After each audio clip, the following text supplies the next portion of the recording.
Welcome to Club Fuck It Bucket, the place where we come together and talk about moments in our lives when we wanted to do something or try something or experience something. And like our gut instinct was like, ooh, that's pretty risky, or pretty dangerous. Or the people around us were like, don't do that. It's stupid, which by the way happens to me literally every day. I'm like the queen of doing stupid things. Anyway, and so then we're just like, you know what, fuck it, I'm gonna do it and see what happens. And then we talk about what happens. And today I have one of my all-time favorite humans in the whole wide world, Squire Pettis. Come on out and join us. I can't believe that we're like back together. It's been over a year since we met in person. Yes. Yep. In Louisville, Kentucky, right? That's true. Yep. That's like time flies. It goes so fast. Okay, Squire, tell me, you're in Chicago, right? But Yep. you recently made a job change.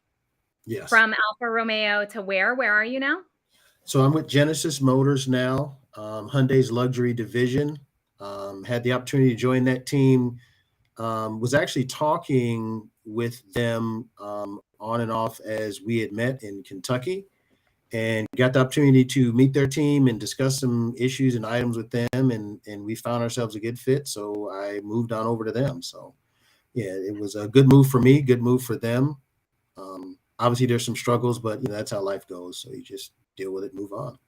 Right. Well, anybody who gets you on their team, it's a good move for them. Just throwing it out there. I'm pretty sure that no, like Genesis is a great brand, it's a great company, but I'm pretty sure that they got like the winning end of that deal to get you on their team. So I would say so. Yes. Yes, I love that. So you're at Genesis. You've been there for a while. I have to ask because I feel like one of the things that worked so well with our friendship and always has is that I am like a fly by the seat of your pants type of person, but you are more of kind of like a cool, calm, and collected, like think through the pros and cons and kind of plan for a while before you make moves. Is that right? Yeah. So I guess how we obviously got together and worked well together is, we fed off of each other's energy. And obviously, so a lot of it is, okay, so you'd have an idea, and then I would have the idea, and then you'd have an idea. And then we would go like 15 different directions sideways because that's how we get along. And then someone would end up pulling us back. Sometimes it would be me, sometimes it would be you. And I think that's what got us to be able to get to the level of friendship that we have, is just consistently understanding how things are. And, I followed your journey. It's like, I'm here 1 month and I'm here 1 month, and I'm like, okay, you've earned it. So, right. I got no issues with that. I remember we had talked about travel, and you're like, hey, I always wanted to travel. And then like every month you're like, I'm going someplace new. I'm like, all right. Okay. All right. God bless you on that. So, and then when you had the foot boot, that was funny because I always used to joke at you, and I says, the reason that and you're like, oh, I had an accident and so on and so forth. I says, no, the reason you had a foot boot is because you kept kicking people in the ass because you didn't get what you wanted. And I just kept riding that joke forever. Oh, and it's still funny because it's so true. Like that's one year, gosh, it's probably been 5 years ago or so. I like ended up shaving one side of my head, just like the side, right? And I joked after that I was going to enter every room, like every door, and just like kick open the door because I felt like such a badass with my like part of my head shaved. And I guess I do that with people too, is I just like kick down their walls and their inhibitions and get them to be friends with me. Which is I feel like we adopted each other when we were out in the yes. We really did. Also, I don't know if you were there for that, but the very first night that we were there, like, I don't know if we had connected by then, but the very first night that we were there and we did that, like happy hour before it all happened on the rooftop. Oh, yes. Some of my favorite pictures from Louisville are me piggybacking Justin Searle across the rooftop in heels also, by the way. Like, I just got drunk and I was like, let me piggyback you. And he's, like such a tall, solid man. And he was like, you're going to die. And I was like, no, I'm not. We got this. And we did. So those are some of my favorite pictures. But well, tell me, like, it's so, what I love is having friends who are in so many ways my polar opposite, but then also like, we have so much in common, right? Like our sense of humor and a lot of the way that we look at the world. But when you like, how do you make decisions about doing things? Like when you decided to move over to Genesis, what was your like, do you write down pros and cons lists? Do you have like a personal board of directors who you kind of like call on to talk things through? How long did you plan it? I just need to know, like, how does your fuck it bucket mind work? So interesting enough, I was talking to a variety of different companies. One company wanted me to do consulting. Genesis was there. They wanted me to be, a field representative. There were a couple other companies that wanted me to do something in the digital space, which I don't have any experience with, but I figured I could learn.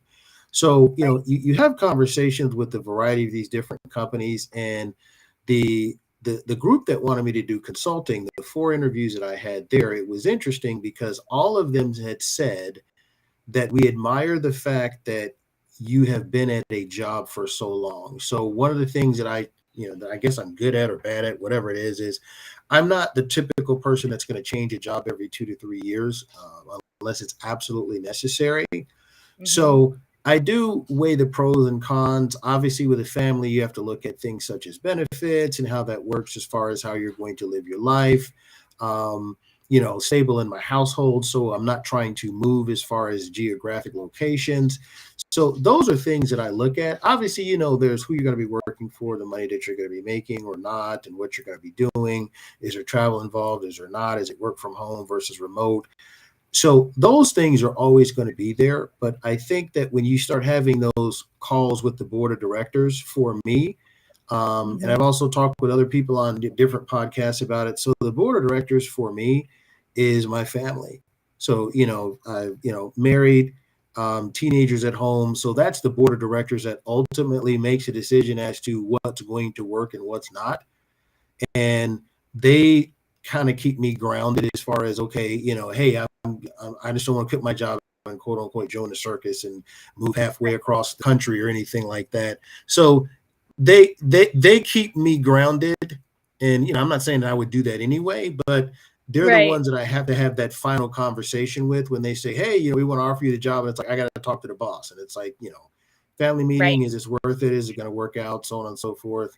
And that's essentially it. So I love that. How long have you been married? 3 years. 3 years. Yeah. So fun. I love it. Okay. So this is so interesting to me because I have a personal board of directors as well. To a certain extent, they're my family, like my parents, and it's definitely my kids. We talk about a lot of things, but then I also have a really, really close group of friends who I met on LinkedIn, which is like crazy to me, right? And they're my best friends, and they tend to be the ones I go to kind of first to like bounce ideas off of and think things through. And then I take it to my kids and I'm like, hey, what do you think about this? Like, whatever. But my kids also know that I'm kind of a crazy wild card. So they're like, you do you, mom. Like, as long as it doesn't impact us, we don't care. But I want to go back to something that you said that I think is so fascinating about you, but also there are just certain people that I gravitate towards about this. And maybe this is one of the things that made me connect with you so quickly is you said there are a couple of companies who are talking to you about roles where you didn't have experience. And you were just like, yeah, I mean, I would just learn it. I would figure it out. Right. Like, is that an attitude that you just in general have in life where anything that comes at you, you're like, yeah, I'll just figure it out? With the industry I'm at, the automotive industry, I would say yes, because there's a lot of duplication.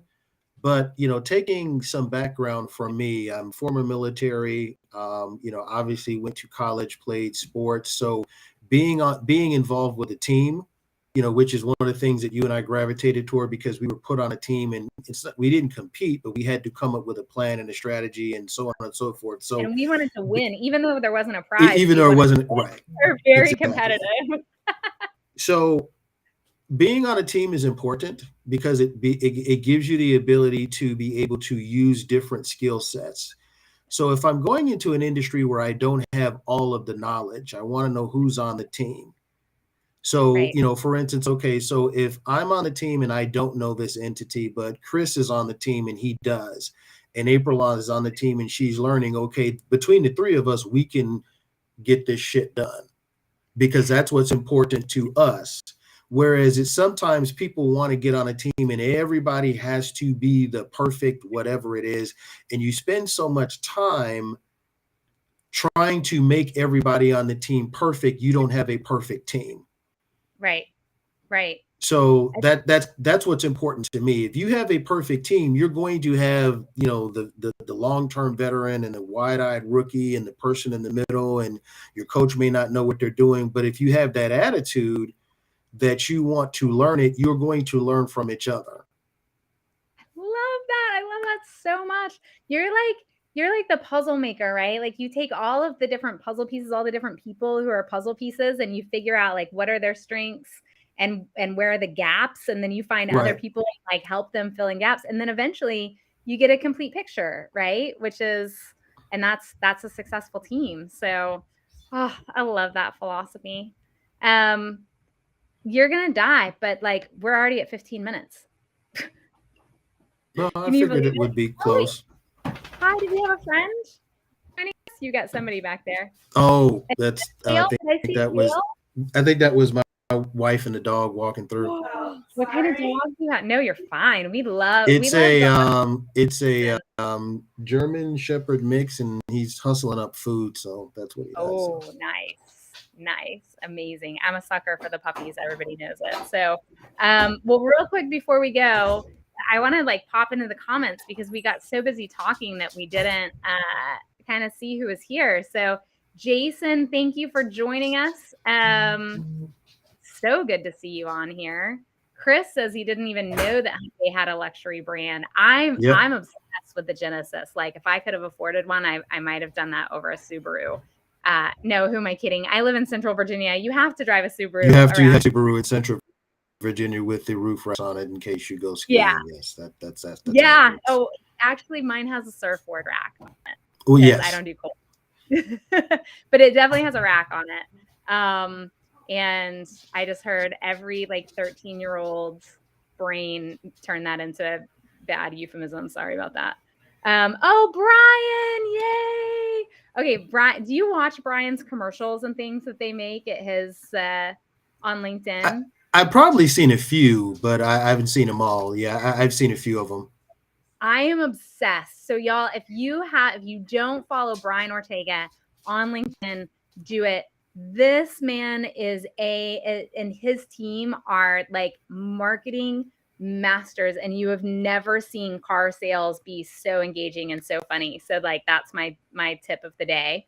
Hey Mary, my second tip is if you're not connected with Squire and following along with like how he's engaging with people on LinkedIn. So I feel like you don't post a lot, but you make the most kind of insightful, fun comments on other people's stuff. So like connect with Squire, make him your friend, force him to be your friend. Like I forced him to be my friend. It's fine. He'll totally go along with it. And Squire, thank you so much for joining us today. I'm glad we got to reconnect. I've missed your face. Well, yeah, I'm glad that we got the opportunity to do it as well. I know you're off on your wild adventures, as we call them now. So yes. Mm-hmm. Are you going to Dallas in January for NADA? No, I've got something else planned. I can't remember what it is, but I got something else planned. It's not as important as going to NADA and seeing me. Well, yeah, I just found that out, but yes. I know. He goes, I just found it. You didn't give me enough warning. You know exactly. For me, like normally it'd be the week before that I'd be like, yeah, I think I'll go. Right. Exactly. All right, y'all, we are out of here. Thank you for joining us on Club Fuck It Bucket. If you want to be a guest on Club Fuck It Bucket, we have opened up the last quarter of the year. So hit me up and I will send you the link to schedule. Join us here Wednesdays and Fridays at 1:30 Eastern Standard Time. And have an amazing weekend.